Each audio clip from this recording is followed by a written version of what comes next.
Hello, hello, hello. I'm HoJo. Wow, that was different. I'm Hunnsy.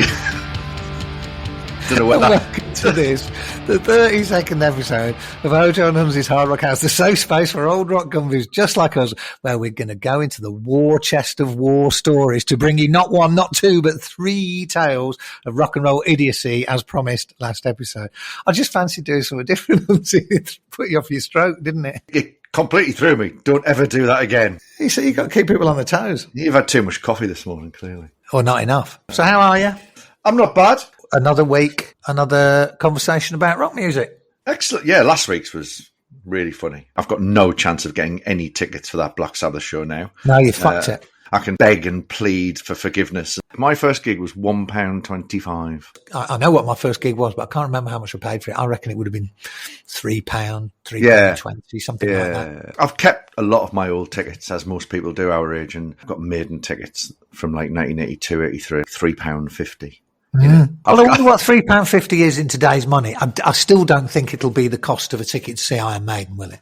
No. Say £3.50, say it's 10 times, worth 10 times. Yeah. That's £35. You're still not getting to see Iron Maiden for £35 in 2025, are you? No. I remember when I went to see the Stones at St James's Park in Newcastle. I think it was like 81, maybe 82, and it was £9.50. And were you outraged? Fucking £9.50. Yeah, what a fucking rip-off. Haven't they got enough money? I could have bought 2 albums for that. So, hey, look, we've got to crack on today because we've got lots to get through, haven't we? Last week we talked about 3 separate stories that made us laugh and we didn't have time to talk about them this week. So should we dive in and we'll talk about the albums at the end? We'll flip things. We'll do a 360 and we'll talk about these stories first and albums second. Okay. That sounds good. Okay, so first one, do you remember? It started because you were telling a story about our rock journalist friend Paul Elliott being taken on stage with the darkness and having a guitar strapped to him that was actually plugged in and he couldn't play a fucking note. Yeah, and then it was turned down immediately. Yeah, and how did the punters react to this? I don't think they noticed, to be honest with you. No, I just thought they were all going, hang on a minute, I thought Joe Elliott was coming up. Who's that bald fella at the back? Yeah, get him off. My story is quite similar, but it happened many, many years ago. It'd probably be around about 83 when I was very enthralled to a Glaswegian rock band called Heavy Petting, which I'm sure you know. I'm sure you know that band. Are you going to tell the Heavy Petting story? No, not that one. It's another one. Oh, right, okay. That one's never going to... Well, it might be told one day, but not that one. Okay. So I was very enthralled to Heavy Petting, who had been signed by Polydor, and everybody thought they were going to be the next big thing, didn't they? They thought they were going to be the next Leopard. Do you remember? Yeah, there was... Brian May was involved. Mac, who'd had a huge success with Billy Squire's Don't Say No album, was involved. Everybody thought these guys were going to be the next big thing. A lot of money spent on them. Kind of young, good looking, all that kind of stuff. Yeah. And I interviewed him very early and I was very into the band. And I remember saying something along the lines of, if Heavy Petting aren't as big as Def Leppard in 5 years' time, I promise to run the 1988 London Marathon naked. I remember saying that in the pages of Kerrang. Of course, that never came to pass. They didn't get big and I didn't run naked. Okay. But when I was on the road with them, I did a piece and we went to, I'm pretty sure it was Spain, and they played a club. And we all thought it would be a wizard wheeze if I got up on stage, just for fun. We'll strap a guitar on you and you can rock out with us. Just, I mean, even though you can't fucking play, obviously. So I went, yeah, great, I'll do that. So I get on stage, someone straps a guitar on me, they pile into whatever number it was, and I'm down the front giving it 50. And all the kids who are in this club, it's packed, the club is packed, and they're looking at me. And at first it's all very excited, and then very quickly the atmosphere turns. Did they introduce you in any way? Do you know, I honestly can't remember. I think they must have said something. We've got a famous rock star from England coming out or whatever. Well, they wouldn't have said that. Well, they might have said it because they might have just been taking the piss, wouldn't they? Spanish Gumbies, they won't understand us. We can say whatever we like. Right, okay. So anyway, I'm up on stage. They're playing. I'm miming furious mugging. And it all goes well for about 10 seconds until the kids down the front suddenly go, I'm looking at his hands. He ain't fucking playing. There's no way he's playing that guitar. So my miming's obviously poor. And within about 10 seconds, the whole of the first 3 rows are going, boo, boo, flipping the bird. It's funny telling you, fuck off. Why did you, inverted commas, expose yourself to such... I have no idea. You wouldn't, would you? Well, why did Paul Elliott, I suppose? That's another question. Yeah, but he just stood at the back. No, I was right down the front in a quo-like pose with the other guitar players. Oh my boogieing God. on down. Had strong alcohol been taken? Well, I can only assume so. Why on earth would you do that otherwise? God, you are literally putting yourself in the firing line. I'll never forget the look of sheer anger on the face of these punters. I don't know why it made them so angry, but it really did. I had to beat a hasty retreat, obviously. Well, you didn't last the whole song? Well, I don't think so, no. I think I might have had to pretend there was something wrong with the guitar. Oh, I've broken a string. I can't possibly carry on. And you hobbled off back into the shadows. Yeah, I went, oh, God, I've got to go back into that crowd now. Did the band say anything to you after the show? I seem to remember they just thought it was hilarious. Everyone had been flipped the bird because I was miming. Good story. Very funny. There are other heavy petting stories that will... Yeah, I have to be drunk to tell that story, I think. That'd be an experiment, wouldn't it? A late night HoJo and Hunsy's Hard Rock when strong drink has been taken on both sides. Just see what happens. We should ask people if it's something they would like to hear. A drunk hard rock house. That would be funny, wouldn't it? In the past, when we have got drunk and we've started talking, it just all comes out, doesn't it? Yeah, it does indeed. So the heavy pain story, that'd be the first thing out of the book, Where you were an observer. A United Nations observer. Yeah. So we've got to put it out there. If the single-digit listener would like the idea of us doing a drunk hard rock house, then let us know, because you never know. It might happen one day. It might. What was the other one then? Oh, the other one was the Black Sabbath, wasn't it? Well, there were two others, weren't there? I remember we were going to talk about Black Sabbath, and then there was a third story, wasn't there? Don Airey. Don Airey, yeah. So you're going to do Don Airey. Well, let's do tag tales. So I'm going to tag you, and you can tell me your Don Airey tale, and then we'll get back to Sabbath. The Don Airey one is kind of related to Sabbath because he was an additional musician on Black Sabbath's Never Say Die record, wasn't he? He was indeed.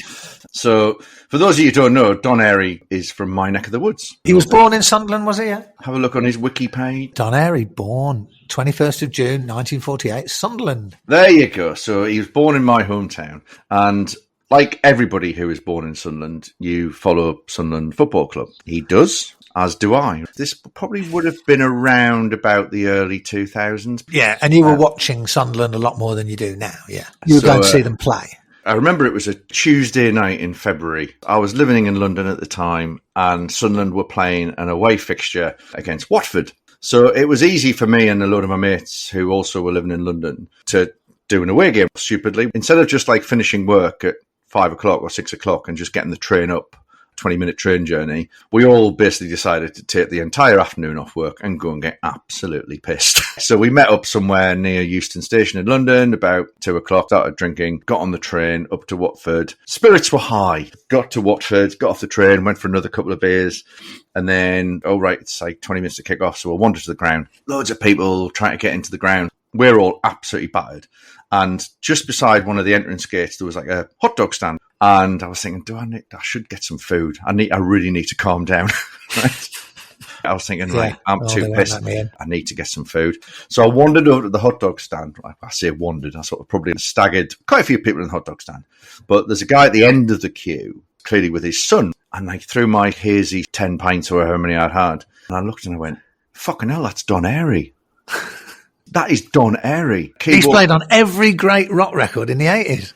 And I've seen him like hundreds of times playing keyboards for various people at gigs. And I've got countless albums where he is additional musician or main keyboard player. And I'm thinking, fucking hell, he's part of my musical makeup. He's an important figure. I think at this point, I never really realised he was from Sunderland. Wikipedia didn't exist. Yeah, why would you know?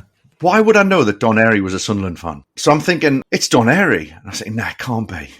I'm pissed. It's not Don Airey. Why on earth would Don Airey be queuing up for a hot dog at Watford versus Sunderland? Do you think I'm hallucinating here? Well, I did. I was thinking somebody's put something in my beer here, right? Yeah. But then I thought, hang on a minute. It is Don Airey. He's at the back of the queue. And I literally stood next to him. So then I get a real good close-up at him, and it is him. It's definitely Don Airey. I sort of plucked up the courage. What felt like at the time, me tapping him on the shoulder, in the same way I whispered those obscenities to Noodles from the Offspring. Yeah, okay, I understand. But obviously with alcohol, things are often heightened. So I probably didn't touch him on the shoulder. I probably basically barged into him. Yeah. And I was just going, fucking hell, you're Don Airey. Right?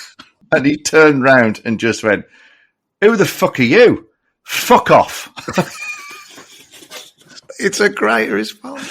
And I just went, okay. I didn't bother queuing for a hot dog. I just went over to me mate and I just went, queue's too big. We'll miss the kickoff. Yeah, I can't be possibly waiting that long. Crestfallen, tail between legs. Just brilliant. Who the fuck are you?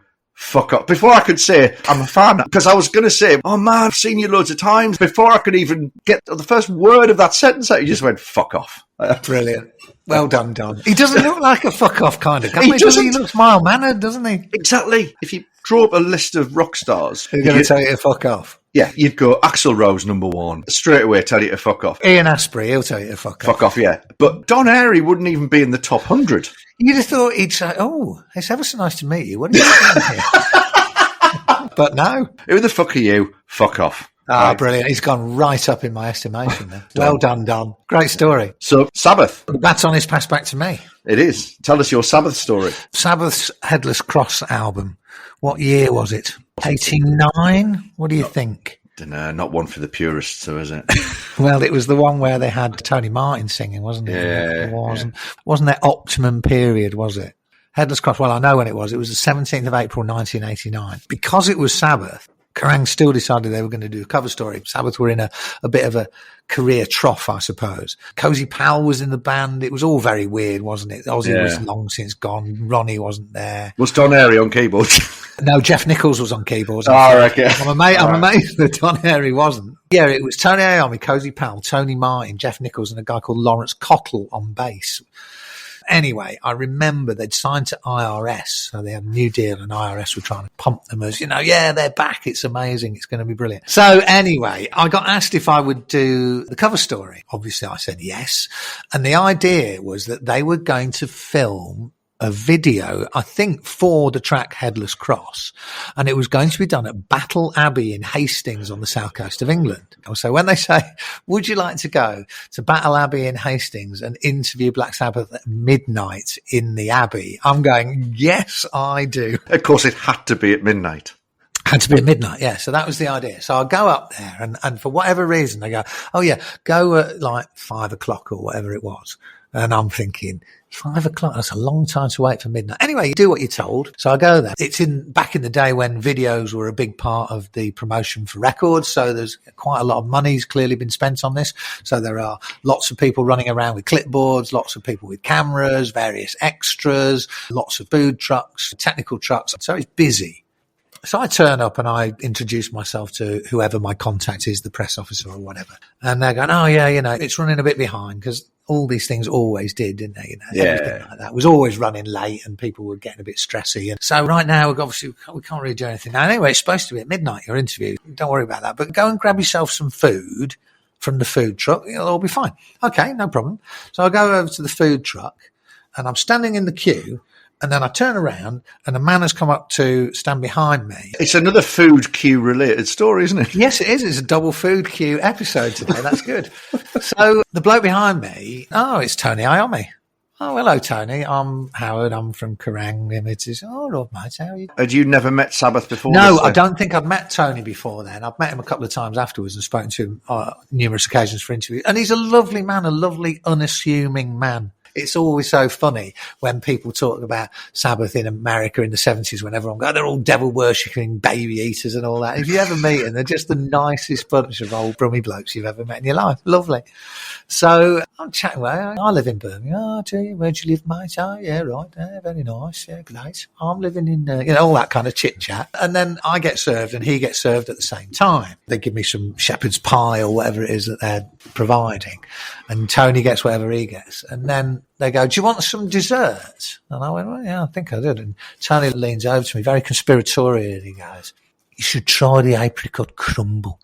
Very tasty. And I was thinking, this is brilliant. My first time meeting the king of the black doom metal riff. And his fine piece of advice is to taste the apricot crumble because it's very tasty. So I loved him for that, obviously. I thought he was brilliant. And was it tasty? Very tasty. And then the coda to the story, of course. Well, there are two, actually. One, halfway through, the director of the video came up to me and went, oh, we've got a load of extras. We're going to do a scene where there are a load of monks go through the cloisters of the abbey. Would you like to be a monk in the video? And for some inexplicable reason, I went, "Oh, no, you're all right, mate." What kind of fool was I? So I got offered the chance to be in a Black Sabbath video as a monk, and I turned it down. But you put a guitar on to go and mime with heavy petting. Yeah. Can you imagine now if someone said to you, "Would you like to be a monk in a Black Sabbath video?" I would fucking crawl across broken glass to do that. Is this before or after you dressed up as a gorilla for a Halloween album cover? Before. So at least I'd learned my lesson. You learned your lesson. Yeah, I'd learned my lesson by then. But it's one of my great rock regrets to this day that I turned down the chance to be a monk in a Black Sabbath video. And of course, every time I see it, Headless Cross, when it comes up on YouTube, I think, fuck, I could have been in that. Closure is what I need. Closure. Yeah. I've carried this with me for 40 years. Yeah. So instead of carrying it with you for 40 years, buy a monk's outfit, carry it to Villa Park in July, and just put it on, stand there, wear a monk's outfit for the entire show. And no explanation. No explanation, and just go, this is closure. Part of my closure. Yes, don't ask. It's personal. Yeah.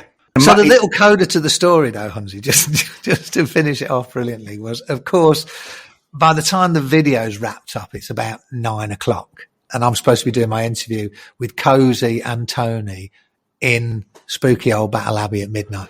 And of course, Tony just comes up to me and goes, "It's too fucking cold, mate. Let's go and do it at the hotel." So we went back to the hotel and we had a really nice night, me, Tony and Cozy, doing the interview and drinking some beers together. I just adore Tony Iommi. He's a fantastic man. Very good, very good. So there you go. We've flipped the world on its head today. We've told the silly stories first, and now we're going to talk about what albums we've been listening to this week. But that's not always a bad thing. You've got to keep people on their toes, haven't you, Hunnsy? Exactly. People just diving into this, we're thinking, "Oh, God, I've missed." Something's gone wrong. You're okay, because we're just doing it in reverse this week. So yeah, but if we're going to do it in reverse, then I've got to talk about what album I've been listening to before you talk about the one that you've been listening to. Exactly, and I'm very interested in this. I've been listening to an album by very well-known three-piece Texas boogie meister ZZ Top. So guess which album I've been listening to. You'll never guess. Is it one of their early ones? Early-ish. Well, pre-Eliminator, let's put it that way. Are you saying that everything pre-Eliminator was better than Eliminator? I think Eliminator was a really great record for what it was. It was just very different to what ZZ Top had done before. They really capitalised on the advent of new technologies that allowed sequencers to be used. And they used it in a very clever way. You can't deny those songs. Those songs on Eliminator are great, aren't they? Sharp Dressed Man and Give Me All Your Lovin'. They're great songs. Oh, absolutely brilliant. I mean, the thing about Eliminator was that because it was so obscenely successful, it was just everywhere, wasn't it? And I found myself getting tired of it, because literally every time you turn on a radio, every time you turn on a television, it was there, wasn't it? That's no fault of ZZ Top's, and I'm sure they'd be delighted to say, yes, I'm glad you were sick of it, because that meant I was making more ka-ching than you could possibly imagine. Yeah. And indeed they were, and good luck to them. It was a good record, but it just became so big that when you're going, I fancy a bit of ZZ Top today, I think it's unlikely you're going to listen to Eliminator, isn't it? The album I always default to when I fancy a little bit of ZZ Top is Diguelo. Well, everybody loves Diguelo, and that is a great record, and it's a very pure record without the studio trickery that delivered all that American radio play. That's not the one. It's not the one I've chosen, because the one I've chosen is the album that came directly after Diguelo. El Loco. Yeah, do you remember the album? Yes. Not a record a lot of people go to. I love the sleeves. Them in a desert. There's a cowboy behind them pointing a gun at them, isn't there? And they look like they've been stealing things in their Mexican get-up. It's probably not very PC anymore. We're probably not allowed to do that. No, it's quite pertinent to things that are going on. Yeah, let's not talk about that. Exactly. But do you remember the opening track? No, I don't. Tube Snake Boogie. Oh, yeah, great song. Yeah. Remember the classic lyric? No, go on. I got a girl, she live on the hill. She won't do it, but her sister will when she boogie. She do the tube snake boogie. They were so cool at that time. They had that run of albums, El Loco and Duelo and Tres Hombres, Fandango, and is it Tejas, yeah. The early stuff, frankly. They make the kind of music that the sun's shining and you sit in your garden, you've had a bit too much to drink. And obviously tequilas. Tequilas, bit of margarita, whatever like that. Yeah, and those are the drinks to drink for ZZ Top, aren't they? And you just go, I'm just going to put some tunes on. What's the perfect tune for this moment? ZZ Top from 1973, 72, right through to 1979, 1980. Well, 81 was El Loco, so I would say, prior to Eliminator, which was 83. Yeah, it's just such a groove, isn't it? So easy. Yeah, they are my go-to in the 2 days of sunshine that we actually do get in the United Kingdom during the summer, I always stick a bit of ZZ Top on. And the thing is, a lot of people go, who's this? You go, ZZ Top. I know, Give Me All Your Love. And I was going, yeah, of course. Yeah, but no. You can see them all going, like, their heads start nodding and they're going, this is great. Because everybody thinks if I take over the stereo, it's going to be skull-crushing heavy metal or AOR. Well, that has been my experience when that's happened when I've been in your presence, yeah. Yeah, but no. I'm surprised to hear it's ZZ Top. When it gets to a certain temperature and the sky is a certain shade of cyan, ZZ Top is my go-to. So, yeah, you've been listening to a great record. So, Tube Snake Boogie, brilliant. Some of the titles obviously funny. 10-foot pole, do you remember? I wouldn't touch you with a 10-foot pole. Yeah. One called Pearl Necklace. I don't know what that's about. Yeah. There's that really short track, isn't there? Funnily enough, a lot of them are pretty short. The last one's called Party on the Patio, which is very short. There's Heaven, Hell or Houston, which is kind of weird. Do you remember? It's all weird noises. 2 minutes 32. That's one of the things I like about them. They get in, they get the job done, and they get out, don't they? Yeah. Is Don Airey on this album? No. He told him to fuck off. All right, okay. Anyway, that is my album of choice. It's a little bit of a ZZ Top deep cut, but very much worth your while to go and investigate. El Loco, ZZ Top, 1981.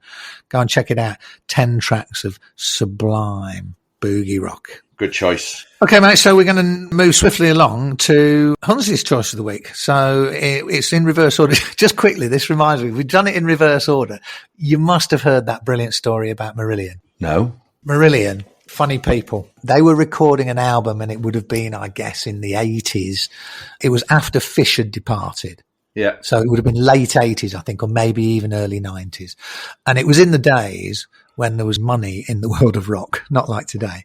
Residential studios were a thing. Remember that? Bands would go away for 3 months, wouldn't they? And they'd live in some country pile that had put a studio in and live like lords while they were making an album.